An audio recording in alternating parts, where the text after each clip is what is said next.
Good morning and welcome to the Kern County Sheriff's Office. I'd now like to introduce Sheriff Youngblood. Good morning and welcome to the Sheriff's Office. We're kind of winging this. We're going to try and go through this as quickly as possible, and then at the end we will show you the camera video from the body-worn camera. I warn you that the video is graphic, so if anyone chooses not to watch that, you're welcome to leave at any point. We also will have a Spanish interpreter who will, at the end of this press conference, if you have questions that you want in Spanish that we've already addressed, he will be happy to do that. Yesterday at about 5:18 p.m., a gentleman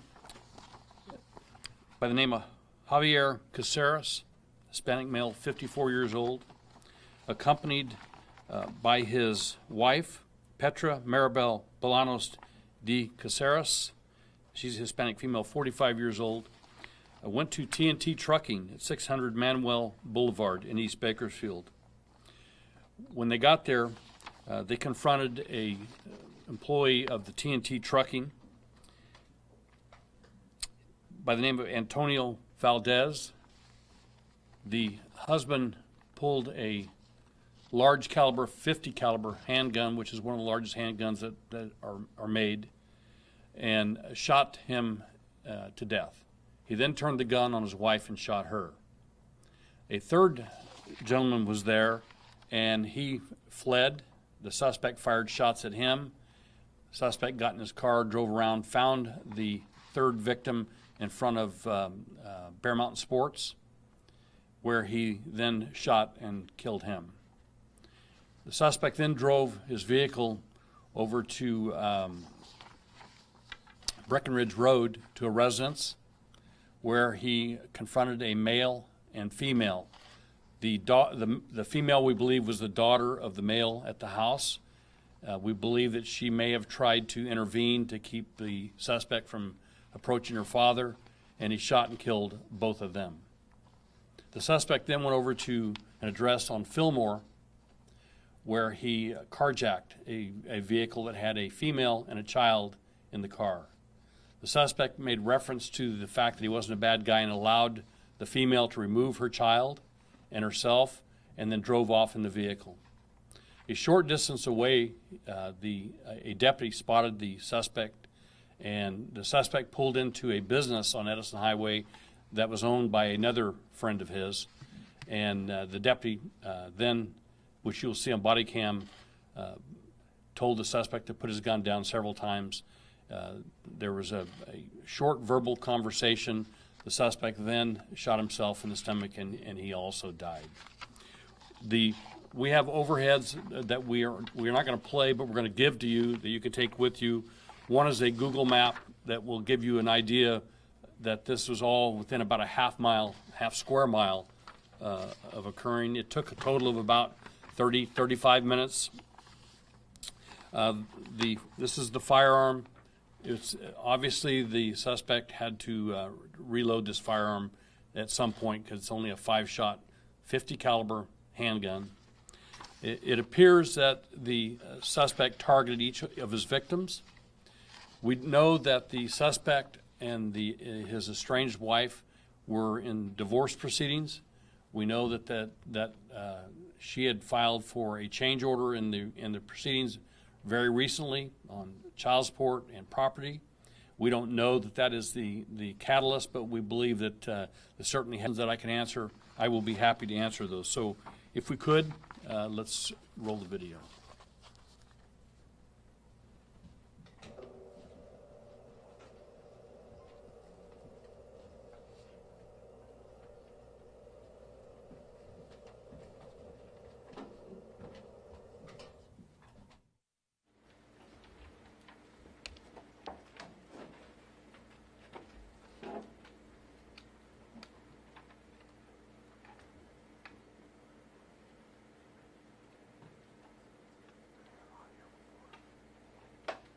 There will be audio.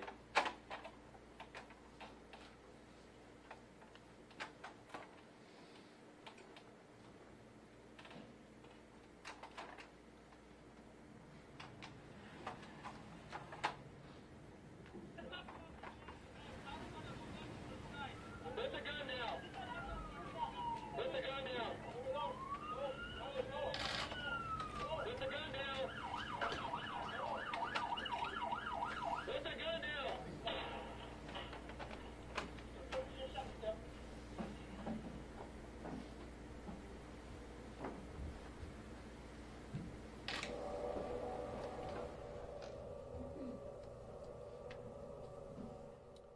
We will furnish you with a copy of the videotape. There's actually more to that after the event where the officers tried to take life-saving measures. I think we can all agree that the deputy went a long ways on this case and took a lot of precautions trying to get this gentleman to drop his firearm. So with that, I'll be happy to answer questions that you might have. Do you know the exact timing of all the events that transpired from start to finish? It'll be on the handout that we give you. 7:18 is when they showed up at TNT Trucking. 17:24 is when the third suspect was shot in front of Bear Mountain Sports. 17:34 is when the event occurred on Breckenridge. 17:49 is when the carjacking took place. And 17:55 is when the suspect committed suicide. Yes, sir. What is the relationship between the suspect and all of the victims? Yeah, we're still obviously in the beginning of this investigation. We do believe that there is a connection. We believe that very possible the wife was forced to go to TNT Trucking with her estranged husband. We obviously can't ask them that, but we're making that assumption at this point and working that angle. But there may be more than just domestic violence. We don't know yet. We've heard rumors of things, but we're going to wait and until we can substantiate those rumors. Were any of the wife's employees at TNT? Not that I'm aware of. Do you have the spelling of all of the people's names, on the... We do, and it'll be on the handout. There's one victim, Sheriff, that you didn't mention, I don't think by name, the man that was chased down the street. That would be Antonio Valdez, I believe, Hispanic male, 50 years. There are two victims in I'm sorry, Valdez may be the one at the trucking company. Dave, is that correct? He was the one that was ultimately killed on Di Miller. At the trucking company, there was a male Manuel and then a female that was shot at the trucking company. Do we have Manuel's name? Did I miss that? I'm sorry. We have Manuel Contreras, Hispanic male 50, Petra Maribel Bolanos de Ceres, Hispanic female 45, Antonio Valdez, Hispanic male 50, Laura Garcia, Hispanic female 31, and Alicio Casares, Hispanic male 57. Do you know how many children the couple had and their ages? We believe that there were 3 children, one being an adult child who has possession of the other 2 children. And we're not going to go into anything about them. Okay, so you can confirm that the oldest child, who is over the age of 18, has a pending attempted kidnapping case? I cannot. How old was the child in the car that was carjacked? Was there a car seat or a baby carrier inside? Dave? I don't know the exact age. They were young. I don't believe that there was I don't believe it was an infant. Any indication as to what made the suspect go to the residence on Breckenridge Ridge? Was there a relationship between he and the father and the daughter that were killed at that We home? understand that it was a friend that lived there, and obviously something had happened where he targeted him, and we're still trying to find out what that connection is. What can you tell us about the weapon used? Was it his legally? Where did he obtain it? We're still trying to find out if he legally had the right to possess that .50 caliber handgun. What's his criminal background? I don't have his criminal background. We do know that he is in the country as a legal resident. Do we know why he went to TNT Trucking? Well, obviously he went to TNT Trucking to confront the people at TNT Trucking over something. And like I said, we have rumors, but we're going to wait and try and substantiate those rumors. Obviously, this has the implications of a domestic violence case, but we want to be very careful that we're correct when we release that. Are there any specific restrictions on a handgun the size of a 50 millimeter? I don't know of any restrictions. I know that it's very unique. This morning we pulled it up, and it's like one of the top 5 largest handguns, which is really makes it really unique. What's the specific model of the handgun? Model 500, Smith & Wesson. Chief, can you describe how 520 yesterday began for you guys? Because you had multiple crime scenes. Obviously, they're all tied to the same person. How were you able to sort everything out? Yeah, we were fortunate that we had electronic monitoring deputies that were in the area. These are deputies that monitor people that are released on electronic monitoring. They're equipped with body cameras, and we were fortunate enough to have them in the area, which gave us additional resources. But these cases are, without a doubt, overwhelming. The different crime scenes, it was all hands on deck last night. We called someone probably from every division in this organization because we have at least 30 witnesses that have to be interviewed, 4 different scenes that have to be processed, 6 bodies that have the coroner's office has to come and do what they do. So this is an overwhelming event. There's no question. You said last night that this is the new national norm, and we've heard reports that this might be the 3rd largest shooting in the U.S. this year. Is that number correct? Is that ranking correct? I don't know if it's correct or not. We don't keep track of rankings. What I meant by saying this is the new norm is we're seeing this across the nation. People taking handguns and shooting people and more than one victim at a time. It doesn't mean that we think it's a good thing. It's just something that I hope we don't become immune to. Is there a message here that people in Kern County, especially as you've mentioned the staffing levels in the department, do you suggest that many people begin to carry their own protection? No, this isn't about guns or people carrying guns. Chief, the car that he was driving when he was confronted by the deputy, is that car, did it belong to the woman that he carjacked? Yes. And Sheriff, I want to go back to that home on Breckenridge. We spoke with neighbors who said that there were children inside of that home, possibly children of the daughter that was there. Any information you can give us about those moments? Were there other people in that house when you went there? I'm not aware of others. Were there children in the house, Dave? And we've secured them, obviously. That is correct. There were children there, and they are all accounted for and safe. Sheriff, talking about those children, Laura Garcia, her family tells us that she had 4 small children. Can you just talk, obviously you've seen too much death and destruction in your career as a police officer, but what is going through your mind, what's going through your heart at all these different lives lost and lives affected? Yes, it's not just the public. These young children, when they see this, that's something that will stay with them for the rest of their lives. But officers that have to witness this, that respond to these, they also are not immune to those emotions of things like this, and those cases stay with them their entire career. So this has a far-reaching impact on a lot of people in our community, in our department. Sheriff, we know that he acted alone yesterday, but are you guys looking into the possibility of whether anyone else knew about his plans to carry out these acts? Yeah, this is really early in the investigation, as you're aware. We certainly are aware that the potential of people knowing. We know that we've heard rumors of other things, reasons that could have caused this.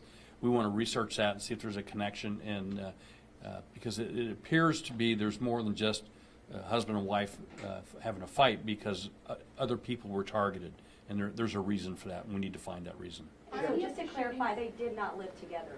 They currently did not live together. I believe they were divorced approximately 4 months ago. Are any of the shootings captured on camera other than the body cam? There are business cameras that we are trying to retrieve the video. We're just not prepared. I want to make it clear that this video is only being released because of the enormity of it, and it doesn't interfere with our investigation to release this body cam. It doesn't mean that the next time that it might be different, but we look at these individually, and we discussed it this morning, and there's just no reason that this would affect our investigation, so we think that you all and the public have a right to have it. Sheriff, can you tell us what we saw in the video? It was a little bit hard to see. Did the suspect turn towards the deputy or make any sort of movement?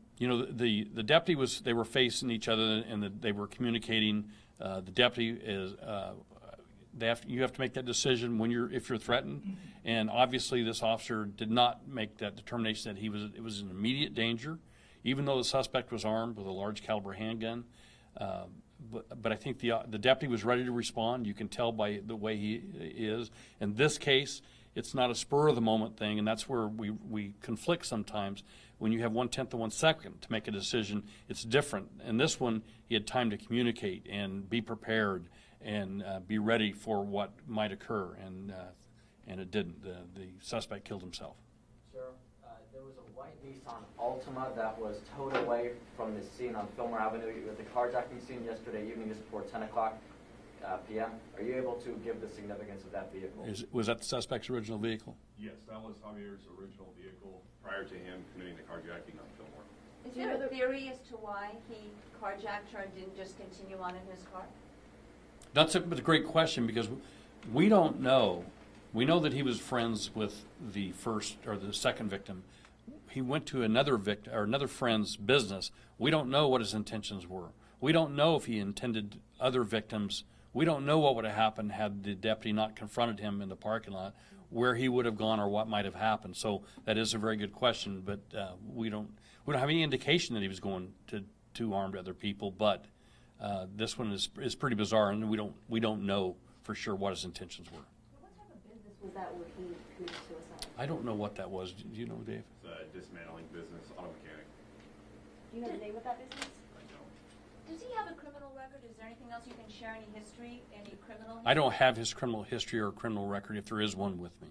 Yeah, we will get to that, and we will research that, but that wasn't the most important thing the last 12 hours. Any details you can provide about that suspect, his occupation? What did he do for a living? I don't know what he does for a living. Any other conversations other than with the woman that was carjacked? Did the suspect have any conversations with officers, anything like that? Only the at the end. You can hear the conversation. The suspect makes some statement of that he doesn't want to live or something similar to that. The officer, his concern is put the gun down, so because he feels like he could be threatened, and that was the most important thing and should have been to him at that point. And the suspect chose to kill himself. And Sheriff, you mentioned that while he was in the car with that woman that he carjacked that he told her that he's not a bad guy and let her Maybe- out of the car? Anything else that she may have told deputies or detectives about his demeanor during that short interaction? I'm not sure of her exact words, but something to the effect that he wasn't a bad person. And obviously, by allowing those two to leave, they weren't targeted. So it made us believe that the others were targeted for a specific reason.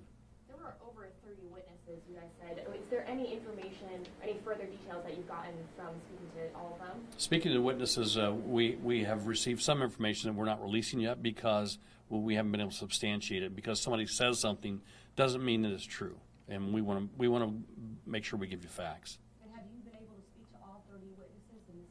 Well, there are witnesses that will still be interviewed throughout the day and probably throughout the rest of the week. Chief, just going back to his background, is he originally from Bakersfield? I have no idea. I know he's a legal resident in the country. Illegal? Is that Legal. Legal. I'm sorry. So is he originally from Mexico? He's a permanent legal resident. So I'm assuming that originally may have come from Mexico, but I don't know that. He may be a citizen. But we checked with our federal partners this morning, and we were told that he is a legal person in the country, permanent. Any connection between the wife and TNT Trucking at this time? We believe certainly there's some kind of connection between that family and TNT Trucking. Yes, that's why he went there. Are you able to give any sort of indication on what that might be? Again, we have rumors and we have people that have said they heard things, but we can't substantiate that. So I don't want to go any further than that at this point. We're going to develop more as we go, and we'll be able to release it then, but I certainly don't want to release something that may not be true. Was the couple living together? They've been divorced for 4 months. They've been divorced. Yes, and she had gone back for a rehearing on child support and probably property values very recently. Do you have any background information on the wife? Is she legally in the country? Where is she from? What does she do? I have no idea. That wasn't really a high priority for us right now. The third victim, do you believe he was shot and killed because he was the only witness? No, I believe he was part of the reason that he went to TNT Trucking was both of those male subjects. And Sheriff, any message, obviously Bakersfield in the news today across the country because of this. Any message that you want to send out? It's just tragic. We see these across our country, and we always feel for those agencies and those communities because it leaves a lasting mark on them. And now it's our turn, and I've received a lot of calls from across the country supporting us, supporting our community, because this is a devastating event to our community. How long is it going to take you to complete the investigation? As long as it takes. I couldn't give you a time frame. Each investigation is different. This one is unique in that there's a lot to be done. And I'm sorry, you said the suspect hopped in his car to essentially look for that third victim? That's what we believe, yes. Do you know how many rounds were fired at that scene? I do not. And just want to get clarifications on the identities of these victims. Do we have an age for Antonio? They will be on the printout for you that we will give you. Anybody else? Are there any red flags whatsoever that you're aware of that indicated that there was something clearly very wrong with the shooter? Well, if you shoot 5 people, clearly, in looking back, there's something that went wrong. But sometimes these domestic violence cases morph into something really bad, and we want to find out how the other players fit into that domestic violence issue. I can't prove right now that she was forced to go, the wife, but I suspect the way that this went down that she didn't. They had a conversation, obviously, and I'm surmising that he probably forced her to go to trucking to confront some people. Do you know where they were when he forced her to go with him? I do not. How are you guys going to handle this investigation with all these different scenes that you guys have to cover? I believe it's like about, what, two square miles each way? Yeah, it takes a lot of manpower, and officers have to sleep as well. So this one will take us some time, and crime doesn't stop. We will continue to have to investigate things that are occurring today and tomorrow as we go along. So this is taxing. It's taxing on any agency when they have this, but we'll get through it, and we'll do. They've already done a great job. The deputy on scene showed a great deal of restraint in confronted with someone with that type of weapon, and gave him every opportunity to put the weapon down. He chose not to. And how taxing is it on these deputies when they see something like that, when they see somebody take their own life like that? Yeah, well, you just saw the video. You can imagine what it would be like. You know, you feel some responsibility because we are very good at talking people out of doing bad things when we can have the ability to have a conversation. Sometimes it doesn't work, and this one you have to understand the frame of mind that the suspect was in at the time the deputy confronted him. He had already shot and killed 5 people. He's aware of what he's done. It doesn't get any more dangerous than that, and the deputy just showed a great deal of restraint. Sorry, Sheriff, did you mention, did he have any sort of criminal past? We haven't. I don't have his criminal history. We will get to that if there is one. Anybody else? Yes, sir. I spoke with a witness that said he had direct eye contact with this suspect, and he said this was a man on a mission. Did it seem like, from speaking to the witnesses, did it seem like this was premeditated, or did he just fly off the handle one day and decide to go shoot people? If you look at the time frame of when this occurred, from scene to scene to scene, it appears to me to be very calculated. It appears to me that he may have had, and you know, I'm surmising, of course, but he may have had a plan when he took his wife there. It's also possible that somebody said something while he was there that triggered him, but the way that this went down, it appears that this was well planned. What's the name of the deputy that confronted the shooter, and how long? There were several deputies there, and we'll get to releasing those names of the deputies that were on scene. Any indication that the shooter was under the influence of any drugs or alcohol at this point? You know, the pathologist will do a tox on the suspect, and we'll find that out, but it'll be several days before we can get that back. In your time just as sheriff and before, just with the sheriff's office, have you ever seen anything of this magnitude happen here before? We've had a lot of things that are bizarre that occur in our careers. The sheer numbers, we had the Vincent Brother case that was a city case, but where he killed 5 members of his family. This is equivalent to that. But we've had a lot of major cases, the Courtney case, just a lot of them. But this one stands out as probably the most of deaths at one event. Can you say with certainty that the shooter was not related to the father and daughter in the residence? I cannot say that the relationship, because we haven't gotten there yet. We don't believe so, but sometimes they're related, and you find out later. So we'll hold off on that, Olivia. Thank you. Anybody else? Thank you for coming. There will be the Spanish speaker. If you need an interpreter, feel free, and thanks for coming.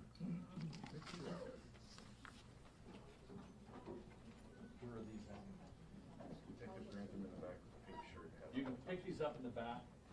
Detective Grantham will do.